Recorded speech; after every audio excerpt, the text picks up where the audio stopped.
नमस्कार दोस्तों, आइए शुरुआत करते हैं आज की श्रृंखला परीक्षा के दृष्टिकोण से अत्यंत महत्वपूर्ण ये रहेगी।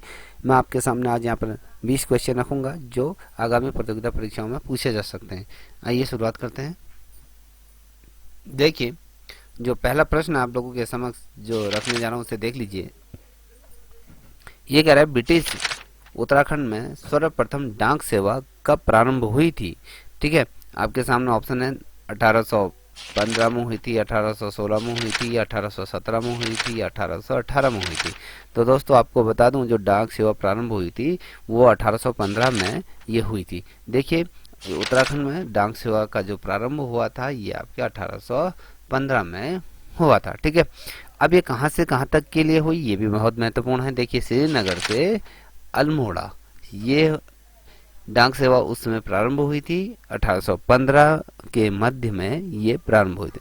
उस समय उत्तराखंड में जो ब्रिटिश हुकूमत के जो कमिश्नर यहाँ पर रहे थे, वो कमिश्नर के बारे में पूछा जा सकता तो वो टेलर का समय था इस समय जिसमें ये डाक सेवा प्रारंभ हुई थी। ठीक है, अब देखते हैं आगे।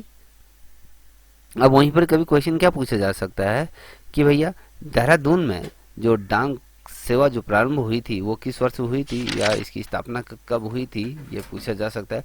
तो 1893 में देहरादून में डाक घर की यहाँ पर स्थापना की गई थी। ठीक है, अब ये पूछा जा सकता है कि सर्वप्रथम उत्तराखंड में डाक घर की स्थापना किस वर्ष स्थापित हुई थी, किस स्थान पर हुई थी। देखिए, देहरादून में हुई थी 1893 में। और वहीं अगर हम बात करें अल्मोड़ा डाकघर की स्थापना कब हुई थी, अल्मोड़ा डाकघर की स्थापना ये 1905 में ये हुई थी। सबसे पुराना डाकघर अल्मोड़ा जनपद का। और सबसे जो उत्तराखंड की अगर हम बात करें, ओवरऑल उत्तराखंड को देखें तो सबसे पुराना जो डाकघर की जो स्थापना हुई थी वो आपके 1893 में हुई थी। अल्मोड़ा डाकघर की स्थापना आपके 1905 में हुई थी। ये दोनों इसलिए पूछे जाते हैं क्योंकि यहाँ पर कुमाऊं कमिश्नर रहे हैं, तो इसलिए क्वेश्चन यहाँ पर पूछे जा सकते हैं। ठीक है, अब बात करते हैं दूसरे नंबर के प्रश्न की तरफ बढ़ रहे हैं। देखिए, दूसरे नंबर का प्रश्न क्या कह रहा है कि कुमाऊं किस कमिश्नर के संबंध में कहा गया है कि वह पहाड़ी बोलने में सक्षम और मजदूरों के घर में बनी मडवे की रोटी भी खा लेता। तो बहुत ही सुंदर क्वेश्चन है। अभी बहुत से बच्चों ने इस क्वेश्चन को देखा नहीं होगा।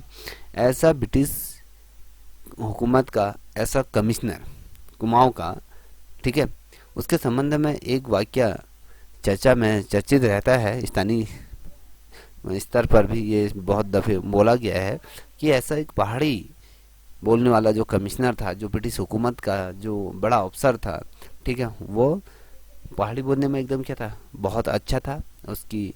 और साथ ही जो मजदूर होते थे उनके घर में जो मडवे की रोटी बनती थी तो वहाँ पर वो मडवे की रोटी भी खा लेता था। उनमें से कौन सा वो था ये आपको बताना। देखिए, जॉन हेरिटिंग वेटन था या कर्नल जॉर्ज गोवान था या जेसी एटिक्सन एक्टन या फिर हेनरी रैमजे। तो दोस्तों आपको बता दूं ये हेनरी रैमजे था, जिसका कहते हैं कि ना सबसे अच्छा स्वर्ण काल की संज्ञा जिस पीरियड को दी जाती है तो हेनरी रैमजे के समय को ये कहा जाता है। देखिए, हेनरी रैमजे का समय कब से कब तक रहा है। हेनरी रैमजे का जो समय रहा था आपका ये 1856 से 1854 के मध्य में इनके द्वारा किया गया, शासन किया गया। ठीक है, अब देखिए पहला पॉइंट यहाँ पर देखते हैं। स्कॉटलैंड निवासी और गवर्नर जनरल डलहौजी के चचेरे भाई के रूप में इन्हें जाना जाता है। कभी क्वेश्चन पूछा जाता है कि उत्तराखंड में ऐसा कौन सा गवर्नर था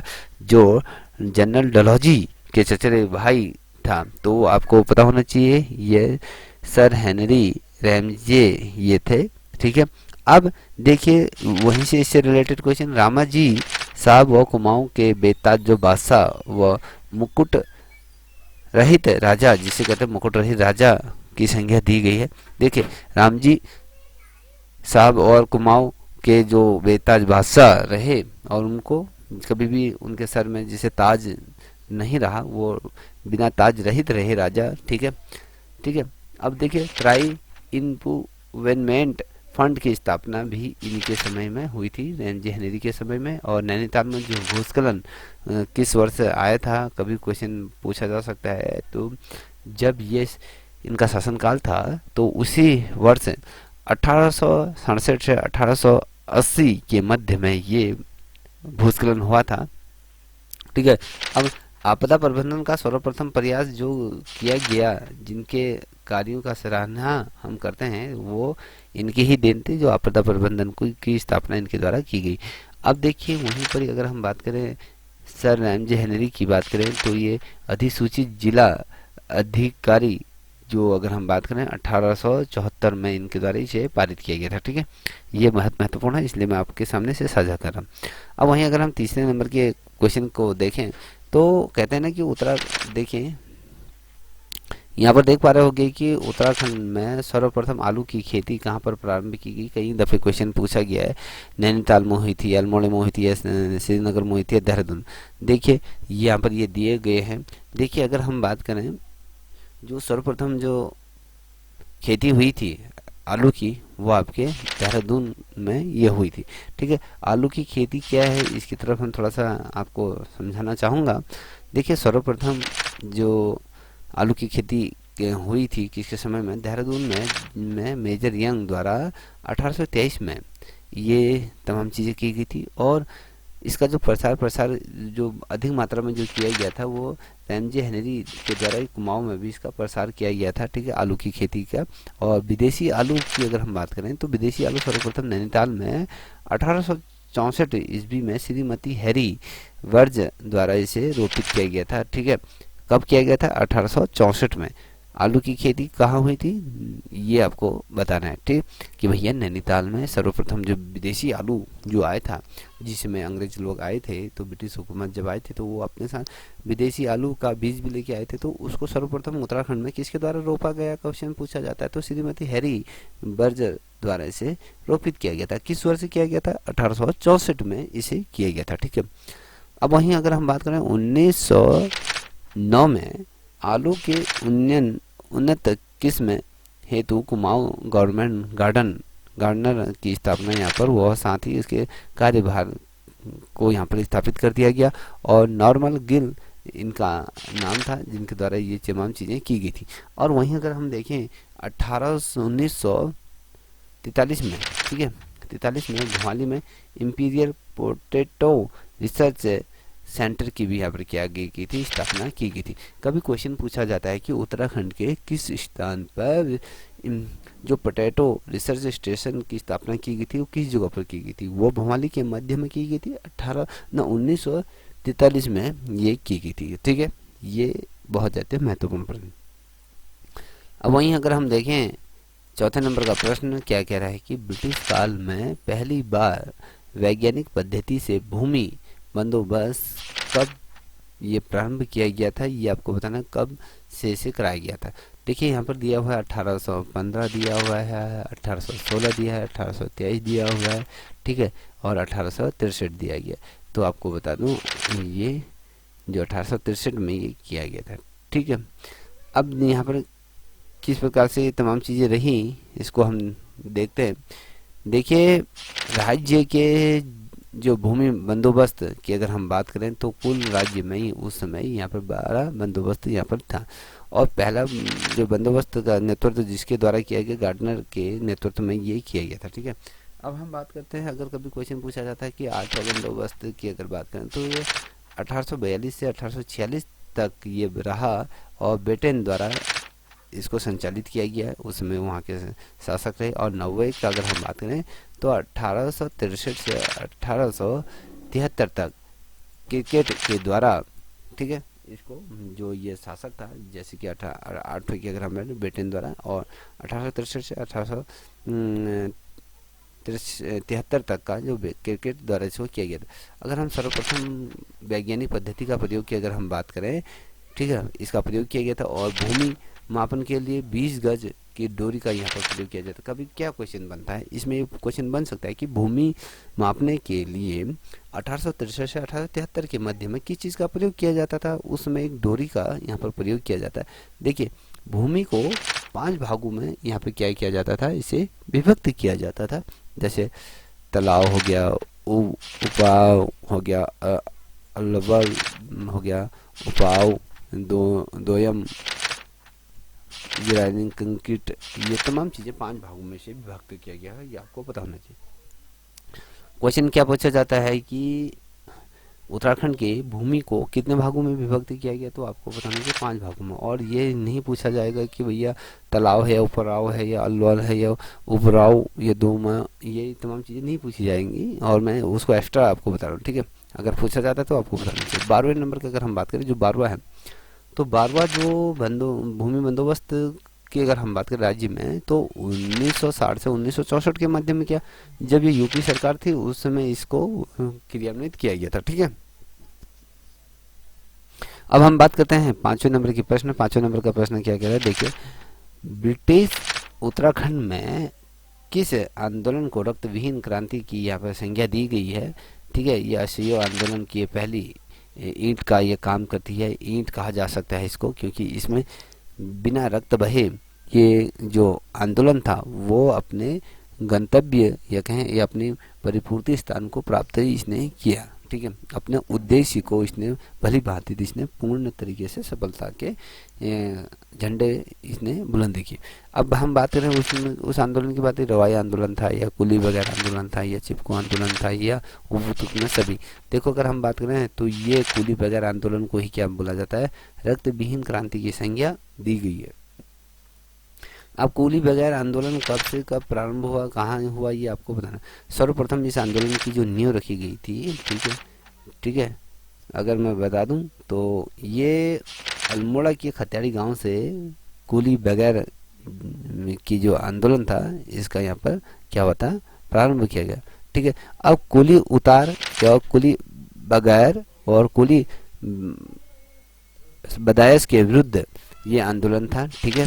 उस टाइम पे इस आंदोलन को जैसे कि उसमें जैसे घोड़े खच्चर ये होते थे, तो यहाँ पर जो ब्रिटिश हुकूमत के समय में ये कहें जो मानव उत्तराखंड के जो जनमानस थे उनको कुली और उनको इस प्रकार से काम कराए जाते थे अंग्रेज हुकूमत के माध्यम से, जैसे उनको मजदूरों को भी ऐसे कार्य नहीं किया जाता, जैसे जानवरों को भी इस प्रकार से ट्रीट नहीं किया जाता था, जिस प्रकार से ब्रिटिश हुकूमत के समय में कुली उतार या कुली बगार और कुली बर्दयास के विरुद्ध ये आंदोलन ये चला था कि उसमें अंग्रेजों के निजी काम हो गए, उनके पर्सनल हो गए, इनके आप सोच लो कि बहुत ही दयनीय स्थिति से उस समय उत्तराखंड की जनमानस गुजर रहे थे।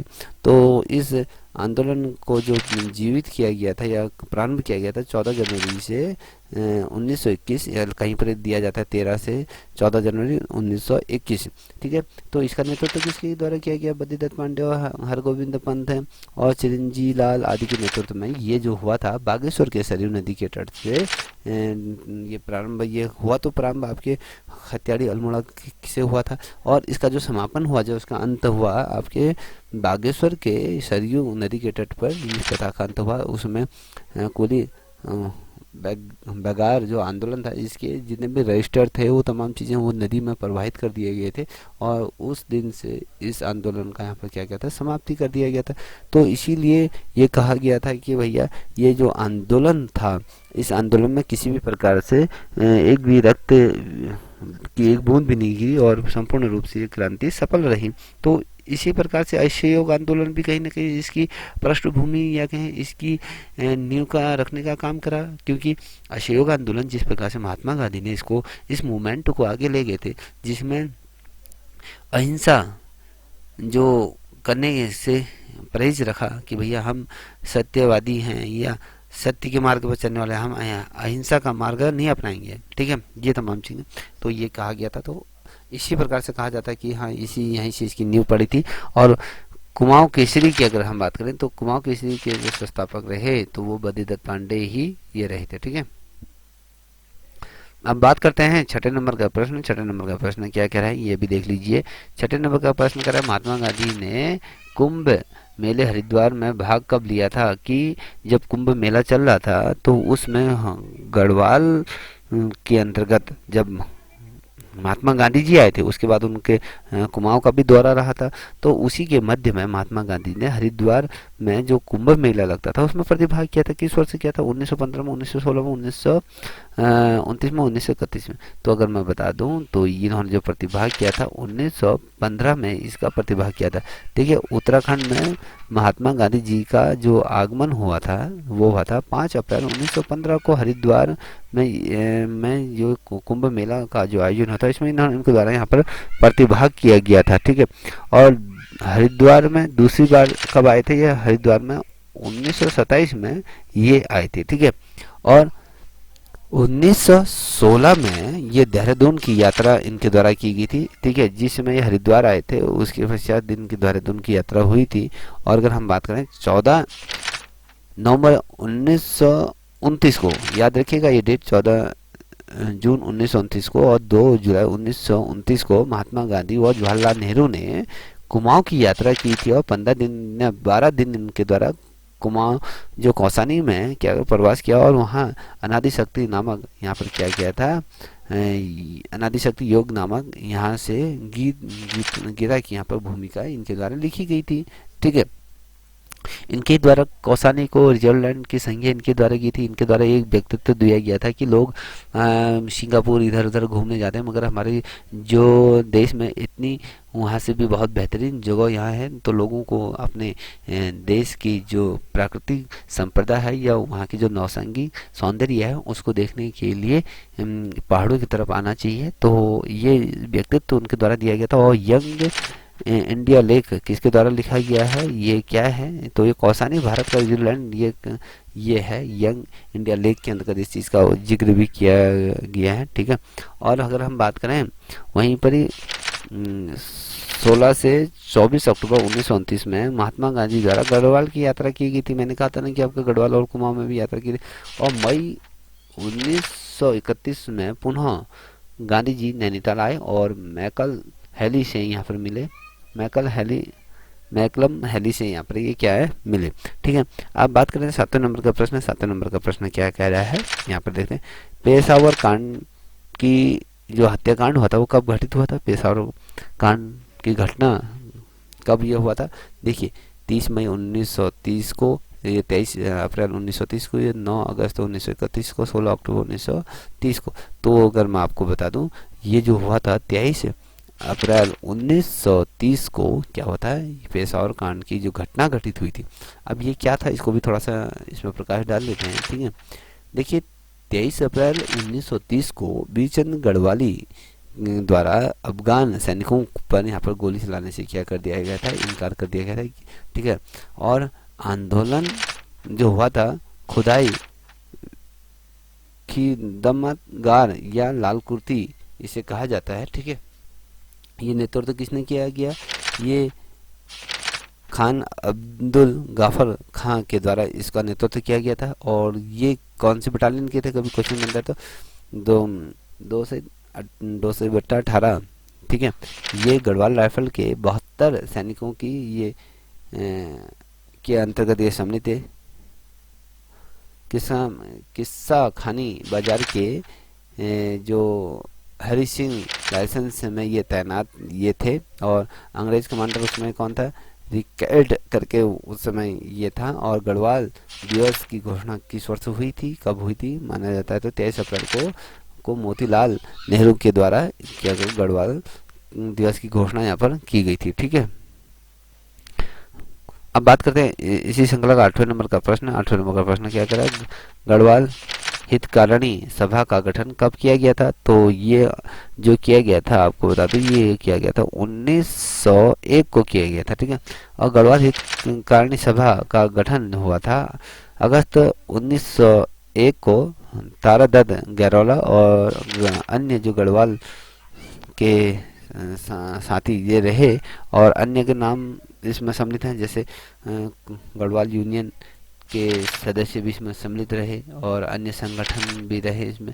जैसे जो संगठन इसमें बनाए गए थे, जैसे अल्मोड़ा में डिबेटिंग क्लब 1870 में, हैप्पी क्लब भी हुई थी 1930 में यहाँ पर बना था, टमटा सुधार सभा का जो गठित किया गया था 1905 में। और गोरखणी सभा की अगर हम बात करें 1907 में धनीराम शर्मा कोटद्वार में इनके द्वारा किया गया था। ठीक है। अगर हम बात करें गढ़वाल ब्राह्मण मंडल 1907 में और लखनऊ मथुरा प्रसाद नैथानी द्वारा, ठीक है। शुद्ध साहित्य समिति की अगर बात करें कब इसको गठित किया गया था, 1913 में। और स्वामी सत्यदेव ये अल्मोड़ा के हैं। और कुमाऊं परिषद का गठन कब हुआ था, क्वेश्चन बनता ही बनता है। आपको पता है कि ये जो हुआ था 1916 में। और कुमाऊं में शिल्पकार सुधारणी सभा का जो गठन किया गया था 1931 में, ये अल्मोड़ा में किया गया था, ठीक है। अमन सभा कब हुई थी, तो नवंबर 1930 को लैंसडाउन के अंतर्गत हुई थी। और गढ़वाल में कांग्रेस कमेटी का गठन किस वर्ष हुआ था, 1918 को ये हुआ था, ठीक है। अब थोड़ा सा देख लेते हैं कि दूसरे 90 नंबर का प्रश्न कह रहा है कि गढ़वाल में पत्रिका का पिता किसे कहा जाता है, ये आपको बता दें। देखिए यहाँ पर गिरिजादत्त नैथानी दिया हुआ है, विक्टर मोहन जोशी दिया है, और विश्वभर दत्त चंदोला दिया है, यह सत्य सनातन राठौड़ दिया है। या तो इसमें जो राइट है आपका ये चंदोला जी हैं। देखिए विश्वभर दत्त क्या है, ये चंदोला क्या है, गढ़वाल के पत्रिका के पितामह कहा जाता है, ठीक है। अब ब्रिटिश काल में उत्तराखंड के जो प्रमुख समाचार पत्रों पर भी हम एक नज़र डालते हैं। द हिल्स जो सर्वप्रथम यहाँ पर ये छपा था 1842 में, जॉन मैकेनन मसूरी से इसका संपादन हुआ था। अल्मोड़ा अखबार के आपको पता ही होगा, ये क्वेश्चन हमेशा बनता है। 1871 में बुद्धि बल्लभ पंत, ये अल्मोड़ा से इसका छपा था। और कुमाऊं समाचार की अगर हम बात करें तो ये कुमाऊं समाचार पत्र जब छपा था ये 1993 में, 1893 में अल्मोड़ा से भी इसका प्रकाशन हुआ था। अब हम वहीं बात करें कि गढ़वाली अखबार की अगर बात करें 1905 में देहरादून में इस समाचार पत्र का क्या होगा प्रकाशन गिरिजादत्त नैथानी द्वारा इसको किया गया था। अब वहीं अगर हम बात बाजार बंधु जो प्रकाशित हुआ था वो आपके 1913 में हुआ था अल्मोड़ा से। और पुरुषार्थ की अगर बात करें तो 1918 में दुगड़ा में से ये प्रारंभ हुआ था और गिरिजादत्त नैथानी द्वारा इसको प्रारंभ किया था। तरुण कुमाऊं की अगर हम बात करें तो ये 1922 में लैंसडाउन से इसका प्रकाशन हुआ था और मुकुंदीलाल द्वारा इसको प्रकाशित किया गया था, ठीक है। वहीं अभय नामक जो पत्रिका का जो प्रकाशन हुआ था 1922 में हुआ था। और विचारानंद सरस्वती ये देहरादून में। और स्वाधीन प्रजा की अगर हम बात करें तो 1830 में अल्मोड़ा विक्टर मोहन जोशी द्वारा इसका प्रतिपादन किया गया था स्वाधीन प्रजा की 1930 में। और समता जो पत्रिका का जो प्रकाशन हुआ था 1934 में अल्मोड़ा में हरि प्रसाद टमटा जी द्वारा समता का ये किया गया था, समानता से संबंधित ये है। और स्वर्ग भूमि की अगर बात करें 1934 में देवकी नंदन नैथानी हल्द्वानी के माध्यम से हितेशी की अगर हम बात करें तो 1936 में पितामह दत्त बर्थवाल पौड़ी से किया गया था। जो ये मैं आपको बता रहा हूँ ना ये अत्यंत महत्वपूर्ण है, आप इसे नोट करते हुए चलिएगा। आप इसके नोट पेन उठाइए और नोट बनाते हुए चलिएगा, ये बहुत महत्वपूर्ण है, यहाँ से क्वेश्चन बनते ही बनते हैं। पताका 1939 में शोभन सिंह जीना अल्मोड़ा से इसका प्रकाशन हुआ। और कर्म भूमि की अगर बात करें 1939 में भैरव दत्त धुलिया और भक्त दर्शन लैंसडाउन में इसका क्या होता है प्रकाशन किया गया था, ठीक है। अब इसी श्रृंखला का अंतिम प्रश्न की अगर हम बात करें तो ये है आपका 10वें नंबर का प्रश्न। 10वें नंबर का प्रश्न क्या कह रहा है, पृथक राज्य आंदोलन के दौरान रामपुर तिराहा या मुजफ्फर कांड कब हुआ था ये आपको बताना है। देखिए जो ये कांड हुआ था आपको इस पर तौर पर बता 2 अगस्त 1994, 1 सितंबर 1994, 2 सितंबर 1994, 2 अक्टूबर 1994। तो आपको इस पर बता दूँ ये जो हुआ था 2 अक्टूबर 1994 को ये मुजफ्फरनगर कांड हुआ था। अब ये क्यों हुआ था कुछ इसके वजह भी रहे हैं। तो अब राज्य में जो महत्वपूर्ण आंदोलन हुए थे या संबंधित घटनाएं हुई थी उसको बता दूं तो इसे नोट करते हुए चलेगा।